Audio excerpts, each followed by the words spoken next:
So Vance just addressed the firefighters union convention in Boston, and Walz spoke to that same group yesterday. One of two major unions, I should point out, that has yet to endorse in the presidential race.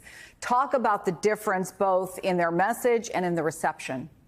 The politics of organized labor have been really interesting in this race because what we saw in this race, what we saw in the last race, frankly, was in many cases union leadership backing Democrats and union members in some cases voting for Trump. It's always been an area where he's been stronger than traditional Republicans have been. Here, in the case of this dueling appearances at this firefighters union convention, we saw Tim Walz give a directly pro-labor address yesterday. Now, both he and Vance included elements of their own personal story, their own personal experiences with firefighters, with EMTs, tried to kind of humanize their messages. I think it was very clear that the Walz approach yesterday was more effective in the room than the J.D. Vance approach today. But don't take my word for it. Let's listen to some of both men over the last 2 days.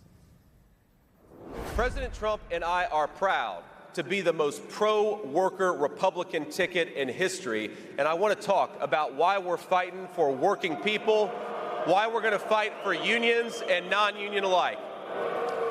But I can promise you this.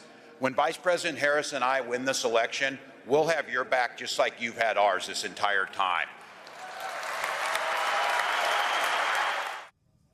So two things can be true at once here, Chris. Donald Trump can have a better relationship with union member voters around the country than many previous Republican candidates, but can also pretty regularly say things that drive a wedge between he and their support, like when he cheered on Elon Musk for his own union-busting behavior in that interview that they did on X. I think that's some of what's coming back to bite J.D. Vance as he has to kind of go into the lion's den here and make a pitch to a crowd that clearly seems to be leaning one direction, regardless of what their official endorsement's been thus far.